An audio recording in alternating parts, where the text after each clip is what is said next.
এজন অসমীয়া ব্যক্তিয়ে ঘৰতে আৰম্ভ কৰিছে এটি সৰু ব্যৱসায় আৰু সেই ব্যৱসায় হৈছে এই ইটা ব্যৱসায়। আপোনালোকে দেখা পাইছে ইয়াত ইটা বনাই থৈছে। প্ৰথম অৱস্থাত ঘৰতে আৰম্ভ কৰিছে আৰু এই ব্যৱসায়টো তেখেতে আগবঢ়াম বুলি কৈছে। তো আজি আপোনালোকক সেই ভিডিঅ'টো দেখাম মই। এয়াচোন দেখি পাইছে ইটা, এয়া চিমেণ্টেৰে তৈয়াৰী ইটা। এনেকে লৈ পিনে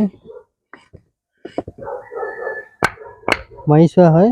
সাউন্ডটো খুব ধুনীয়া দিছে, খুব ভাল হৈছে ইটাকেইটা। আপোনালোকে যোগাযোগ কৰিব পাৰে, মই নাম্বাৰটো দি দিম। আৰু আছে এফালে আৰম্ভ হৈ গ'ল ইটা বনোৱা। ইয়াত মছলাখিনি এনেকৈ দিয়ে।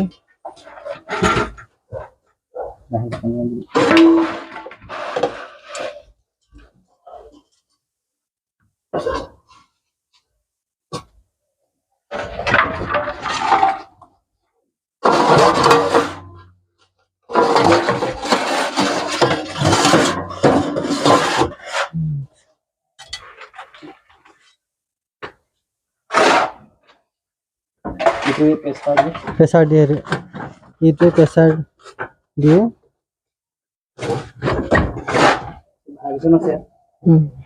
ভাইব্ৰেশ্যনটো ক'ত আছে?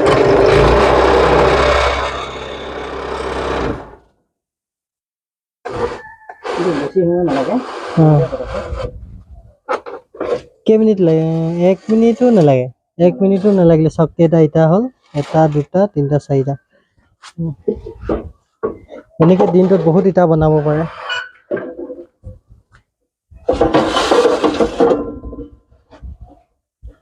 ইফালে ৰ'দত শুকুৱাই থৈছে।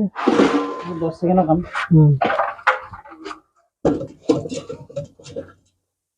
10-20 ছেকেণ্ডত 4টা মান ইটা হৈ যায়।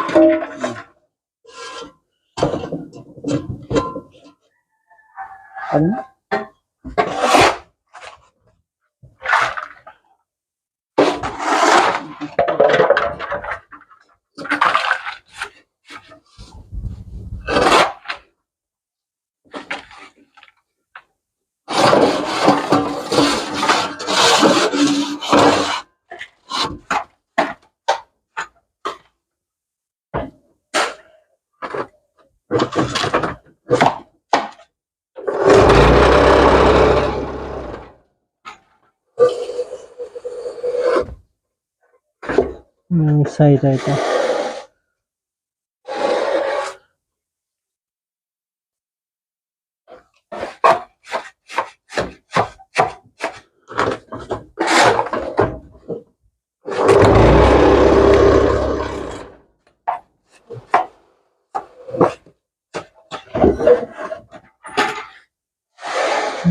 খুব সুন্দৰকৈ ইটাবিলাক বনোৱা হৈছে। মই বৰ্তমান উপস্থিত আছোঁ লেঙেৰী অঞ্চলৰ এখন ভিতৰুৱা গাঁৱত, আৰু মোৰ লগত আছে এজন দাদা। আৰু এই দাদাই নতুনকৈ আৰম্ভ কৰিছে এই ইটাৰ যিটো ব্যৱসায় বুলিয়ে কৈছোঁ, প্ৰথম আৰম্ভ কৰিছে। আপোনাৰ নামটো? নমস্কাৰ, মোৰ নাম মোহন বৰুৱা। মোহন বৰুৱা। আৰু গাঁওখনৰ নামটো? গাঁওখনৰ নাম লেঙেৰী গৰুধৰা গাঁও। এই যে আপুনি ইটা বনাম বুলি মনলৈ কেনেকৈ আহিলে? মই আচলতে মোৰ ঘৰটো বনাই আছিলোঁ, বহুত ইটাৰ প্ৰয়োজন হৈছিলে। বাৰিষা দিনত ঘৰটো বনাই থাকোঁতে আমাৰ ইটাবিলাক, মাটিৰ ইটা যিটো ইমান বেছি দাম মূল্য বাঢ়িলে, সেই গতিকে মই মানে কাম কৰিব নোৱাৰিলোঁ। কৰিব নোৱাৰাত মই চিন্তা কৰি থাকোঁতে নিজে ইটা কেনেবাকৈ বনাব পাৰি নেকি। মই প্ৰথমে কাঠৰ ফাৰ্মাটো চিন্তা কৰিছিলোঁ। তাৰপিছতে ইউটিউবত চাই পেলাই মই এনেকুৱা এটা মেচিনৰ কথা মানে গম পালোঁ, দেখিব পাৰিলোঁ।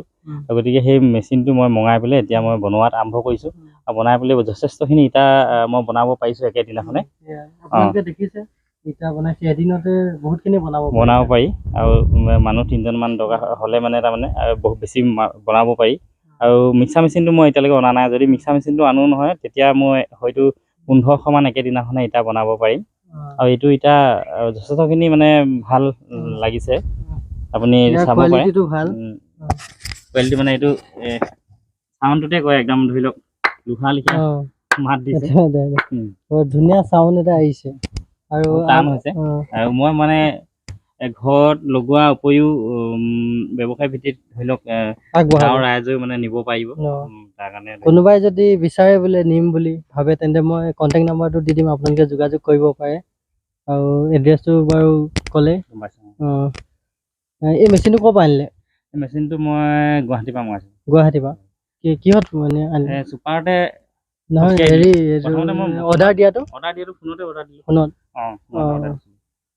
এজন অসমীয়া ব্যক্তি হিচাপে ভাল লাগিছে, সফল হওক তেখেতে আৰু আগবাঢ়ি যাওক এই কামটো কৰি পিনে। আপোনালোকে যোগাযোগ কৰিব পাৰে। আৰু এটা কথা জানিব বিচাৰিম এই দাদাৰ পৰা, এই ইটাখিনিৰ মূল্য কেনেকুৱা ধৰণৰ হয়? মানে আমাৰ জেনেৰেল যিখিনি ইটা থাকে তাতকৈ কম হয়নে নে বেছি হয়? মই জেনেৰেল মাটিৰ ইটাতকৈ এইটো অলপ কমতে দিব পাৰি। কম। যিহেতু বহুত কম খৰচতে কাম কৰিব পাৰি যে, কম মানুহে মানে এটা প্ৰডাকশ্যন দিব পাৰি যে, সেইটো কাৰণে মূল্যটো কম হয়। কম হয়। আৰু ইয়াৰ ব্যৱহাৰ যিকোনো কামতে ইটা মানে যিহত প্ৰয়োজন হয়, ধৰি লওক ঘৰুৱা কামত, লেট্ৰিন বাথৰুম কামত, কিবা ধৰি লওক চৰকাৰী কামতো হওক, বাউণ্ডেৰী ৱালতো হওক, প্ৰত্যেক কামতে এইটো সুবিধা হয় লগাব পাৰি। পাৰি। আৰু এটা কথা কওঁ যে এই ইটা যেতিয়া তৈয়াৰ কৰা হয় ইয়াৰ পৰা প্ৰদূষণ নহয়, কাৰণ ইটা ভাটা এটা যেতিয়া মানুহে স্থাপন কৰে তেতিয়া তাৰ পৰা বহুত প্ৰদূষণ হয়, বায়ু প্ৰদূষণ হয়।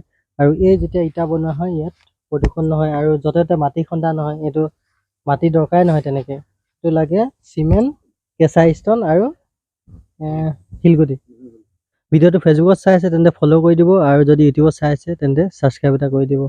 ভাল লাগিলে, আপোনাৰ উজ্জ্বল ভৱিষ্যত কামনা কৰিলোঁ।